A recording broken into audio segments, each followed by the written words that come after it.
Hey, Assalamu alaikum. I hope you all is doing now well. My name is Simri Shobul Islam. I will telling about QMS internal audit findings. It's now. Let's get started now. You will first visit my YouTube channel.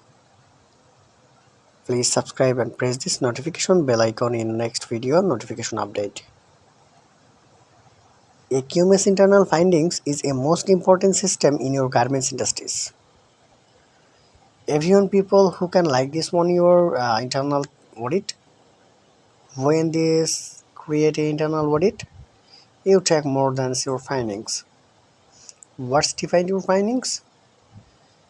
It's not correct, it's not correct, it's not correct. It's a finding system. You can create a audit and start it audit system, SOP, organization, implementation. It's most important in this part. QMS, Quality Management System.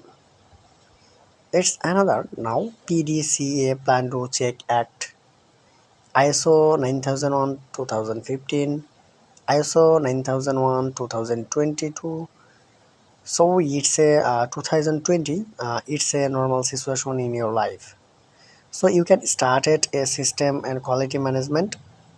You can learn this everything and ISO, TOT, TQM, and other certification.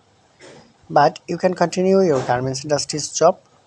But you probably need a support in your ISO certification and QMS TOT, TQM certification. So you have this certification, you grow your life is smoothly. I hope you understand everything. So thank you so much for watching this full tutorial. I will telling about in your QMS others department works and in the next videos. Thank you so much for watching these videos and stay home, stay healthy. Thank you so much.